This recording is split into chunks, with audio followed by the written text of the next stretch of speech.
అదే విధానంగా వేదిక మీద ఉన్నటువంటి తెలంగాణ రాష్ట్ర సమితి కుటుంబ సభ్యులకి పెద్దలకందరికీ మరి 7 నియోజకవర్గాల నుంచి వచ్చినటువంటి తెలంగాణ ఉద్యమ నాయకులకి ప్రజా ప్రతినిధులకి అందరికీ కూడా నా యొక్క తెలంగాణ ఉద్యమ అభినందనలు తెలియజేస్తున్నాను.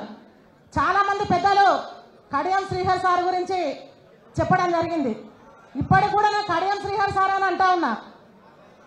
చెప్తా కారణం దానికి. కడియం గారి గురించి చెప్పాలంటే వేదిక మీద ఉన్నటువంటి వినయ్ అన్నకు నాకు ఎక్కువ తెలుసు. ఎందుకంటే ఆ రోజు తెలుగుదేశం పార్టీలో పనిచేసినప్పటి నుంచి మరి ఆ రోజు పార్టీలో ఉన్నటువంటి నాయకులను ఏ విధంగా అనగదొక్కాలి, మరి ఏ విధంగా ముందుకు పోవాలి, ఉమ్మడి వరంగల్ జిల్లాలో గ్రూపులు ఏ విధంగా ఏర్పాటు చేయాలో ఆయనకు మించినటువంటి గనుడు లేడని ఈ సందర్భంగా మీ అందరికీ కూడా తెలియజేస్తా ఉన్నా. అదే విధానంగా మరి సోదరులు నరేందర్ చెప్పినట్టు ఉద్యమం ఉర్రుతలూగుతా ఉంటే ఇంకా తెలంగాణ రాష్ట్రం వస్తుంది, పార్లమెంట్ లో తెలంగాణ బిల్లు పాస్ అయ్యే సమయం ఆసన్నమైందని చెప్పి ఆ రోజు కడియం గారు మన టీఆర్ఎస్ పార్టీకి రావడం జరిగింది. మరి టీఆర్ఎస్ పార్టీకి రావడానికి ఒక వారం రోజుల ముందే మరి చంద్రబాబు నాయుడు గారు ఒక వెహికల్ కొనియడం జరిగింది. నేను ఏ పార్టీ పోను, నేను నికాసైన మరి స్వచ్ఛమైన నాయకుడిని చెప్పి చంద్రబాబు నాయుడుతో మాట్లాడితే ఆ రోజు నేను భవన్ లో చంద్రబాబు నాయుడు దగ్గర ఒక విషయం మాట్లాడడం జరిగింది.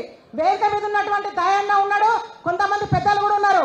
వరంగల్ జిల్లాలో ఉద్యమం ఉర్రుతలూగుతుంది సార్, వీళ్ళందరూ కూడా మీ మెప్పు కోసం జిల్లాలో మరి తెలంగాణ సెంటిమెంట్ లేదని చెప్తా ఉన్నారు. దయచేసి ఇక్కడికి వచ్చిన వాళ్ళందరూ కూడా ఉన్నది ఉన్నట్టు చెప్పాలి.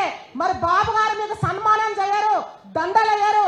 వరంగల్ జిల్లాలో వాస్తవంగా తెలంగాణ ఉద్యమం ఉర్రుతలూగుతుందని చెప్పి నేను చెప్పడం జరిగింది. మరి ఆ రోజు కడియం గారు అన్నారు, ఎందుకమ్మా అట్లా మాట్లాడతావు, ఉద్యమం ఎక్కడున్నదని చెప్పి. దానికి సాక్షులు దయన్న గారు, ఆ రోజు దయన్న కూడా ఉన్నారు. మరి ఆ రోజు ఇట్లా మాట్లాడినటువంటి వ్యక్తి తెలంగాణ వస్తే నాకు అవకాశాలు వస్తాయి, మరి నేను అవకాశాలను అందిపుచ్చుకుంటానని ఆ రోజు మన ఉద్యమానికి రావడం జరిగింది.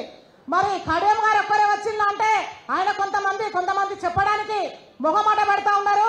ఆడోళ్ళు మగవాళ్ళు దోస్తులు ఉంటారు, వాళ్ళతో పాటు వాళ్ళని కూడా తీసుకొని వస్తాడు.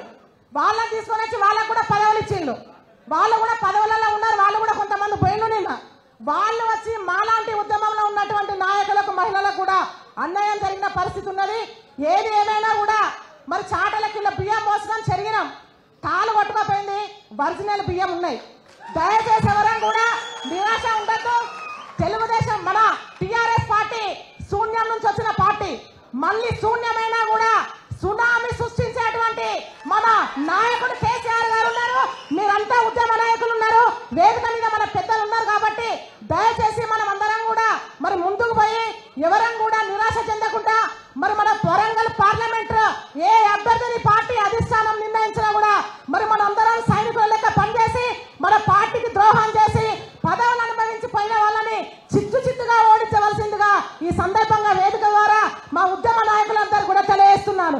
జై తెలంగాణ, జై తెలంగాణ.